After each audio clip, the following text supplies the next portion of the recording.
conceited, the very best of poems, but it's the artistry that waters them to bring the image home. It goes beyond the wording to in between the lines, as we delve into the poet's heart and open up his mind. Written just before he died, it walks us through Poe's soul, back to when he was young, when he felt his life was whole. But the love he felt so very strong, heaven envied her breath. And though they loved by the sea became her source of death. And neither the angels in heaven above nor the demons down under the sea can ever dissever my soul from the soul of the beautiful Annabel Lee.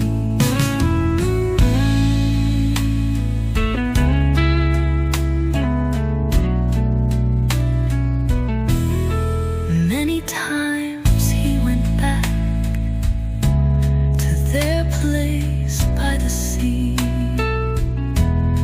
tried to lose himself in dreams or to end this misery. For that was a life without her, felt empty and incomplete, left him longing for his death to return to her in the sea. And neither the angels in heaven above nor the demons down under the sea can ever dissever my soul from the soul of the beautiful Annabel Lee. The poem was published just after his death. No one was quite sure who she was. Several claimed to have inspired, but the real truth was unknown, because two shadowy figures were seen by the shore the evening that he died. Walked into the raging waves, Poe and his new bride. For the moon never beams without bringing me dreams of the beautiful Annabel Lee. And the stars never rise, but I feel the bright eyes of the beautiful Annabel Lee.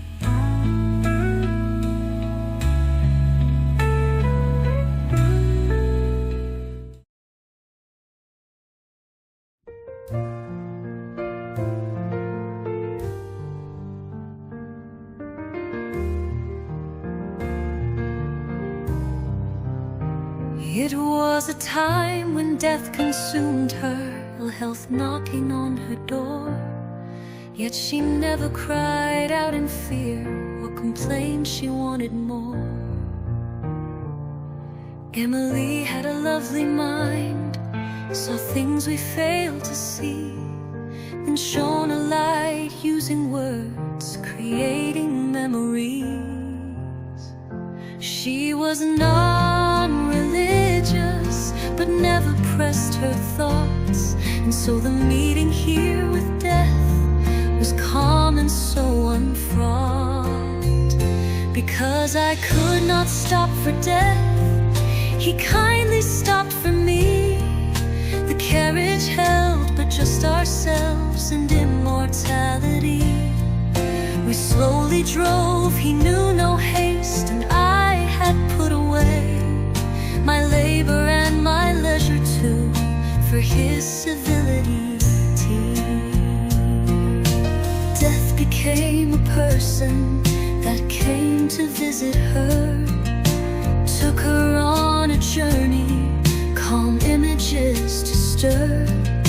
Together in a carriage towards eternity they drove, passing by her memories, not an endless rove. Because I could not stop for death, he kindly stopped for me. The carriage held but just ourselves and immortality. We slowly drove, he knew no haste, and I had put away my labor and my leisure too, for his civility.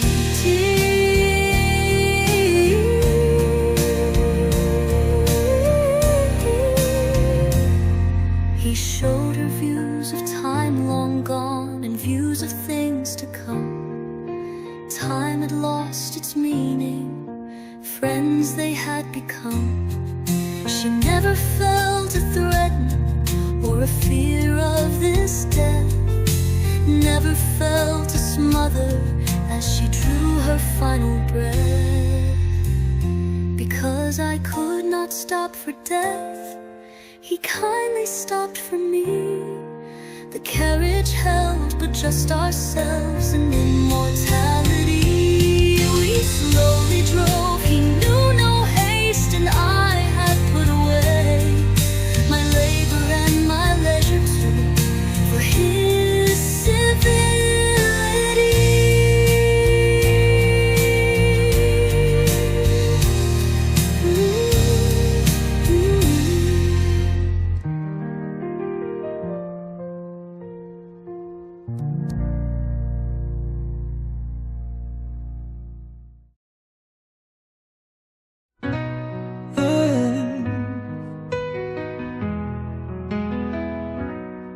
It was a poem that grabbed me when I was still a child.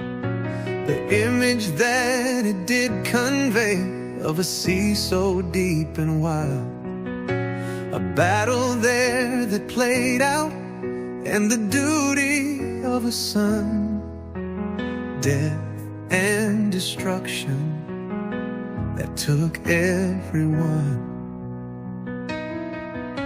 His father was the captain, had told the boy to stay. The waves were crashing all around, cannon firing away. The battle raged for hours, the ships engaged in fight, bodies scattered everywhere as day turned into night.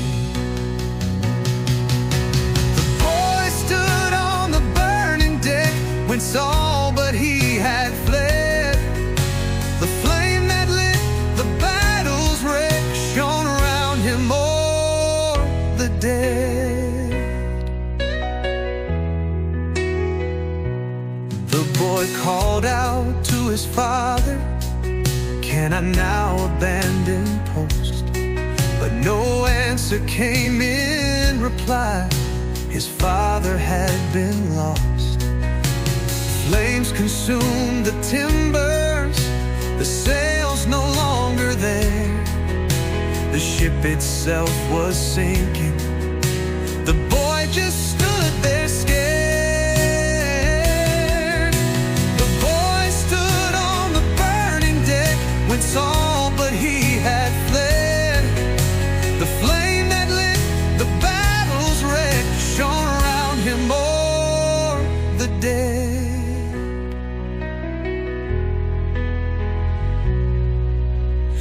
Once again he called out with the water around his knees, "Father, can I leave now?" He even added, "Please." But again there was no answer, and in duty he was bound to stay aboard the burning ship till finally he drowned.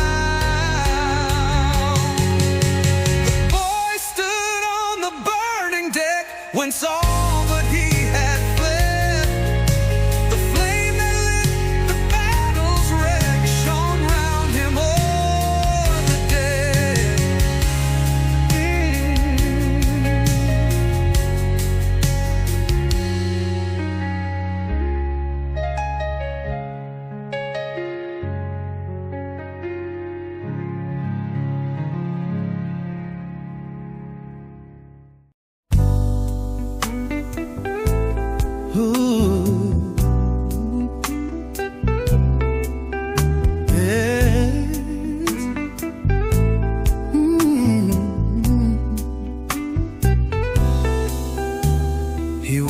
for the cloths of heaven, the most prized thing to give, wanting to give her the very best for as long as she would live.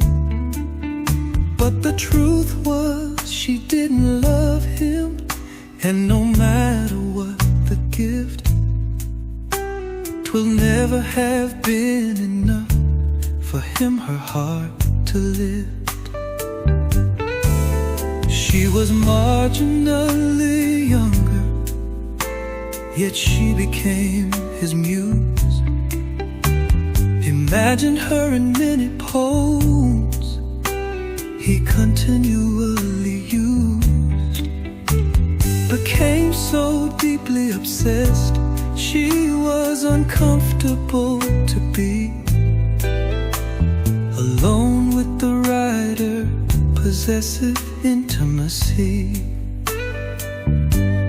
Had I the heavens embroidered cloths enwrought with golden and silver light, the blue and the dim and the dark cloths of night and light and the half-light, I would spread the cloths under your feet. But I, being poor, have only my dreams.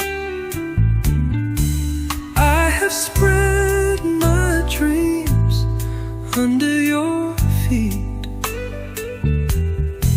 Tread softly because you tread on my dreams.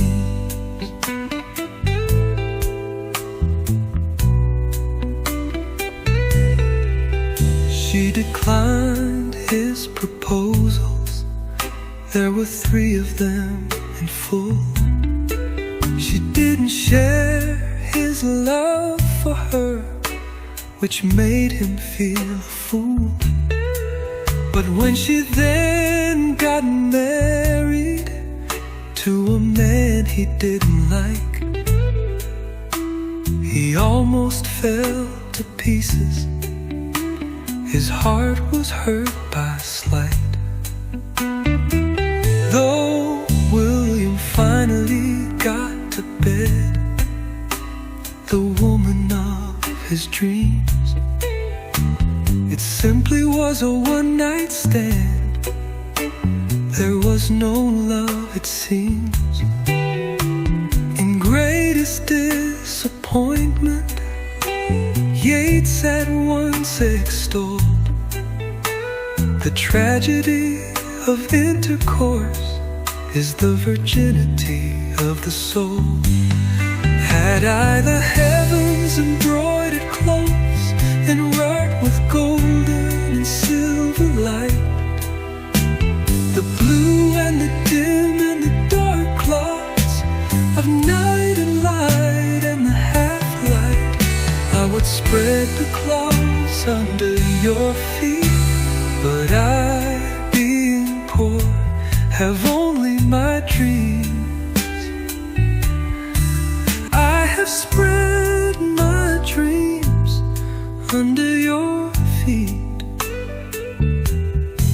Tread softly because you tread on my dreams.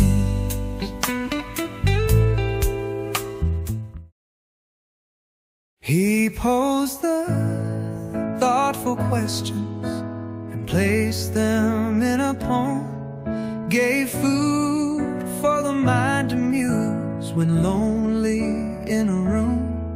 He sought to characterize as the makings of a man, a byproduct of those times, limited by what he can. The thoughts provoked are bigger and deserve a proper stage than being lost in sexist world and lost within that age. They outline a human nature for us all to aim, and though we won't achieve it all, our goal should be the same. If you can dream and not make dreams you master, if you can't think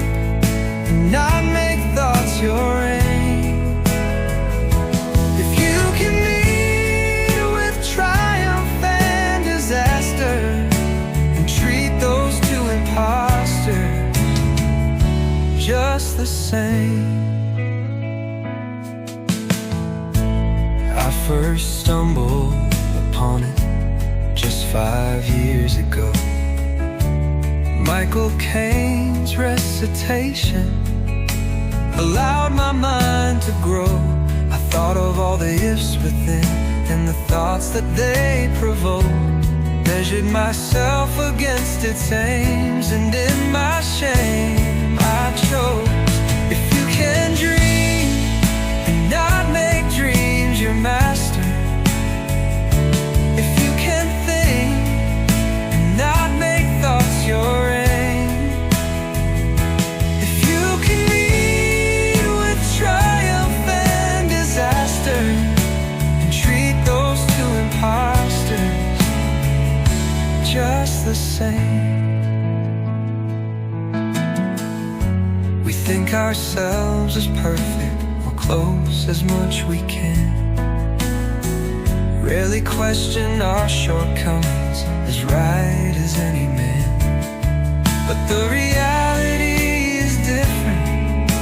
Our flaws are there to see. If we only had perspective to see as we are seen.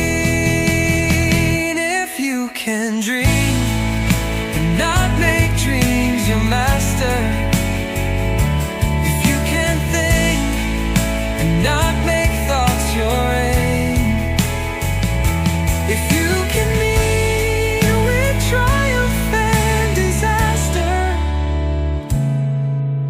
and treat those two imposters just the same.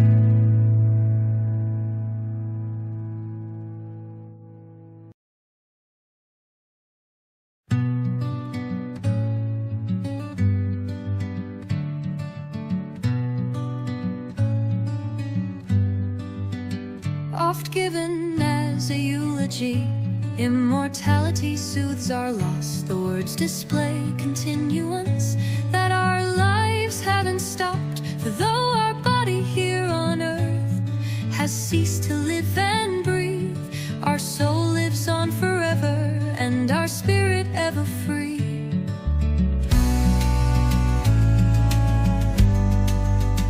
Clare wrote the words in 34 and gave them to the world. Asked no recognition, to do so would be absurd, but in time became attached to her as others tried to claim. A sentiment they tried to own, even signed it with their name.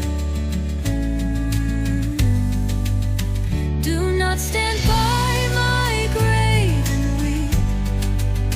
I am not there, I do not sleep.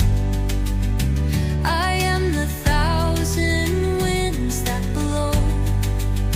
I am the diamond glints in snow. I am the sunlight on ripened grain.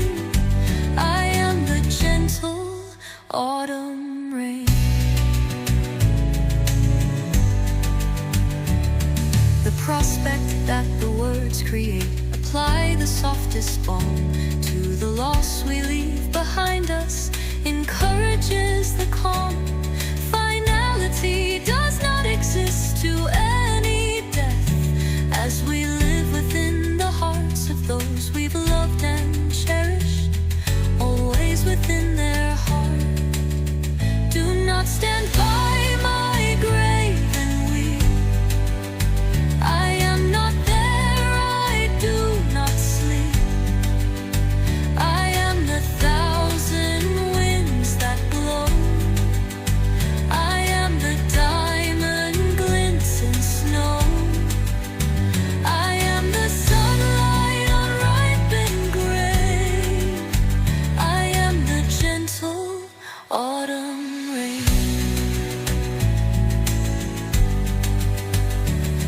When time comes for our own death, these words bring future worth, not of a heaven for the good, but an existence here on earth. Clare captured death's essence in all sincerity, living within loved ones' true immortality.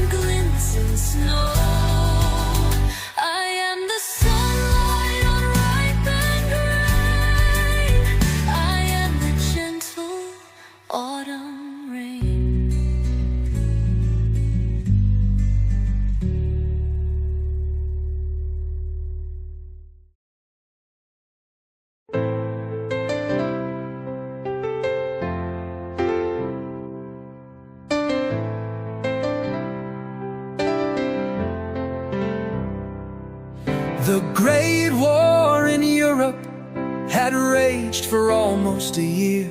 There was a sense of imminence in its ending drawing near.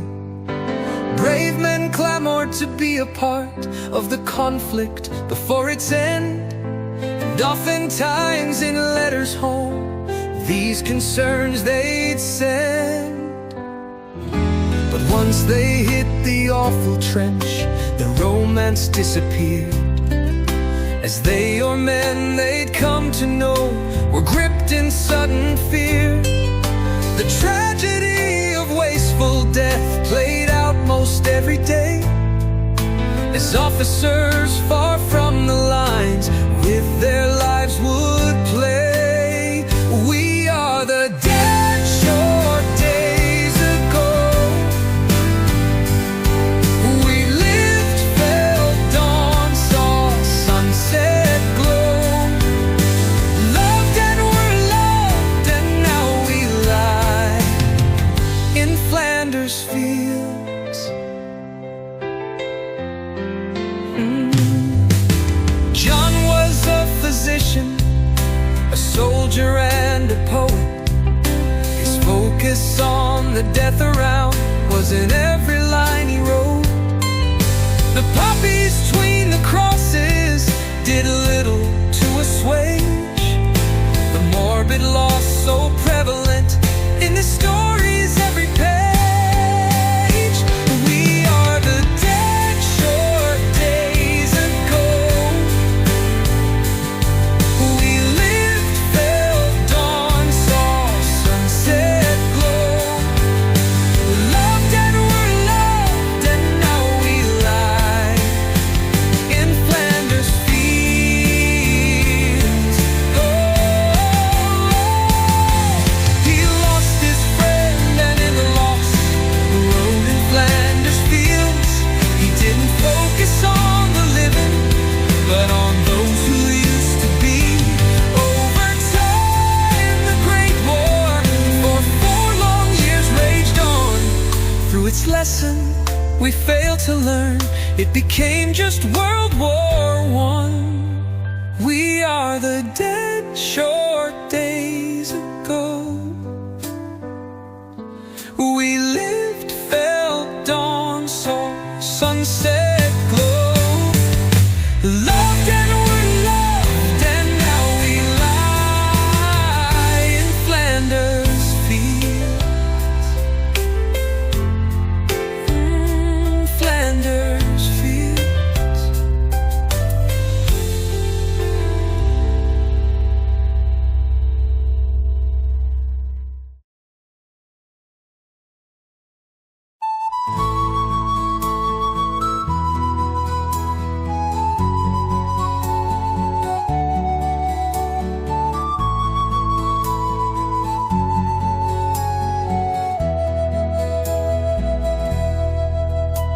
The statue of Ramesses, it was London bound.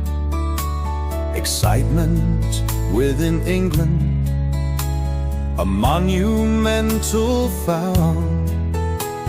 The French had tried to get it several years before, but failed in their attempts. The Egyptians wanted more. Shelley looked upon the statue and the man that had it made. Ramesses the Pharaoh, Ramesses the Great. He had thought himself a god, a giant of his time, imagined all the world in awe. So he carved in stone these lines: my name is Ozymandias, King of Kings. Look on my works, ye mighty, and despair. Nothing beside remains round the decay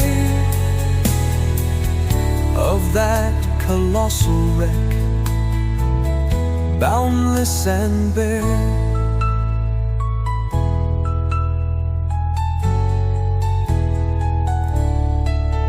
Many years later, in a world that doesn't care, his greatness means nothing, though the people stop and stare. But it's simply his curiosity that brings them to the show. The man himself, this supreme God, they don't even know. My name is Ozymandias, King of Kings. Look on my words, ye mighty, and despair. Nothing beside remains round the decay of that colossal wreck, boundless and bare. Shelley found it laughable for any man to think that his legacy's forever, though over time it shrinks.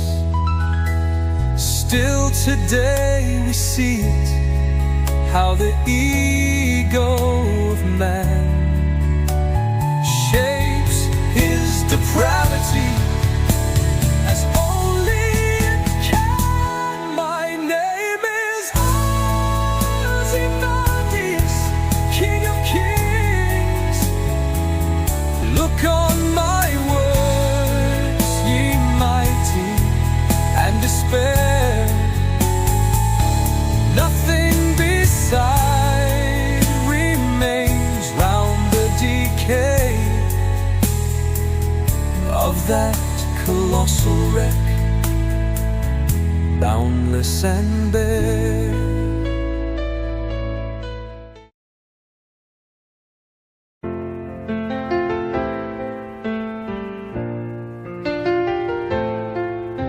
The master of all poets in 1609 tried to immortalize a fair youth of the time. We don't know who the youth was, so all he did achieve was immortalize the summer day before the autumn leaves. We forgive his miscalculation, as he was the author king. Shakespeare's known for his works by every living thing, but Sonnet 18 stands alone as a lovely poem. We can draw from the imagery while we leave him on his throne. Shall I compare thee to a summer's day? Thou art more lovely and more temperate. Rough winds do shake the darling buds of May, and summer's lease hath all too short a date. We all studied Shakespeare back in the day. It became so damn benign, the man got lost along the way. But his words were magic and stretch beyond his time. They wrap us in expression and bind us in a rhyme. Shall I compare thee to a summer's day? Thou art more lovely and more temperate. Rough winds do shake the darling buds of May, and summer's lease hath all too short a date.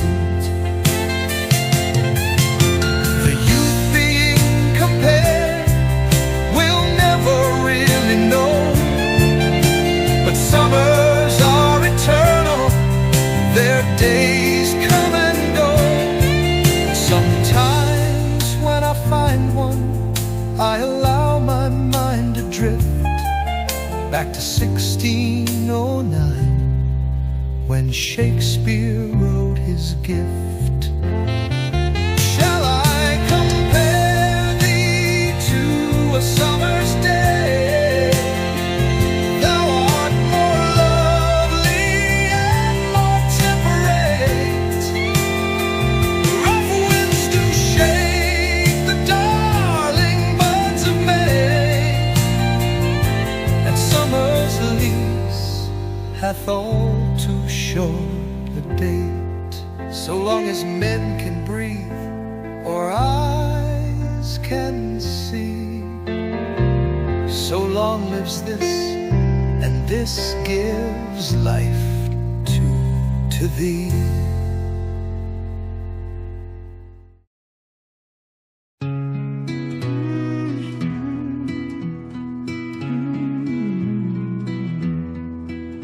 Conformance was a pressure then, and to some degree is now. Finding our own path admired, yet risky anyhow. Following a proven path has often been the way, frowning at those who don't, or those who do yet stray. Frost wrote the famous poem after walking with his friend. They chose the path that's safer and followed till the end. 'Twas later that he wondered what else they might have seen instead of their safer steps. What else might have been? I shall be telling this with a sigh, somewhere ages and ages hence. Two roads diverged in a wood, and I took the one less traveled by, and that has made all the difference. To blindly choose an untraveled path might indeed bring new reward, but it also could be treacherous, or at least a little hard. So the decision should not simply be one way or the other, just not to be afraid of choosing another. I shall be telling this with a sigh, somewhere ages and ages hence. Two roads diverged in a wood, and I took the one less traveled by, and that has made all the difference.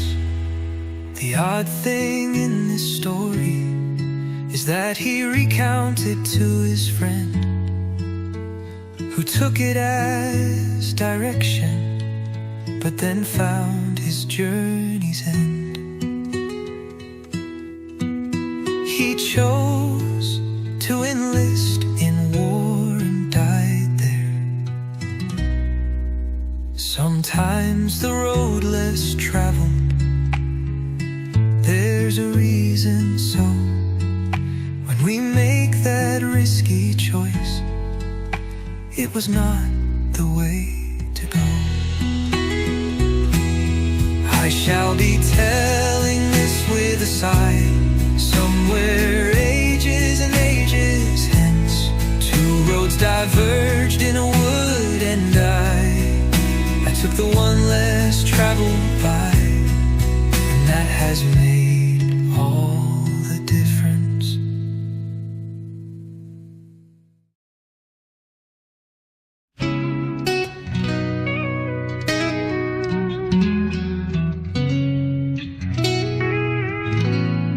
"250 years when Burns wrote The Mouse, inspired by his witnessing, small creature in his house. Amazing how this sentiment in his lines expressed are relevant still today. Even worse, we've pressed our impact on nature often goes unspoken, though every now and then one of us has awoken to the damage wreaked on nature's earth, creatures for whom we've downplayed their worth. I'm truly sorry, man's dominion has broken nature's social union and justifies that ill opinion which makes thee startle at me, thy poor earth-born companion, unfellow mortal. He chose such a humble creature to make his awful point. Our impact on such innocence, for whom we've such disjoint, and how we've ingrained in their DNA each time that man draws near. These mortals run or hide away, we've instilled such fear. I'm truly sorry, man's dominion has broken nature's social union and justifies that ill opinion which makes thee startle at me, thy poor earth-born companion and fellow mortal. Yes, creatures run and hide from us, macho, macho man. We pride ourselves in how they do sin because we can.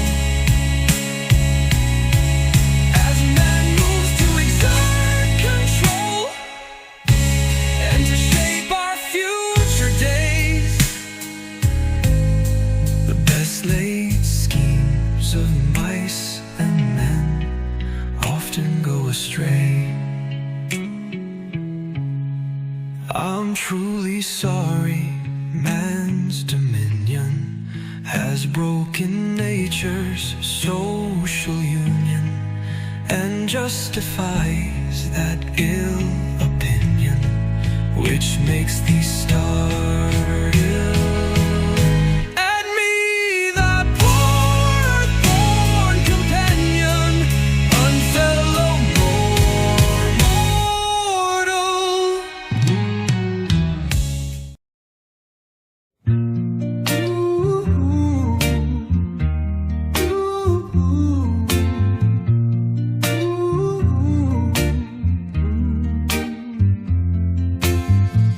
question God and saints appear, viciousness around your ears. Existence is so sacrosanct. Simple questions draw rabid chants. 17:9 before militants come to your door, asking questions who they adore. William Blake posed the questions, incited hate with brief suggestions. Tyger, Tyger, burning bright in the forest of the night. Whoa.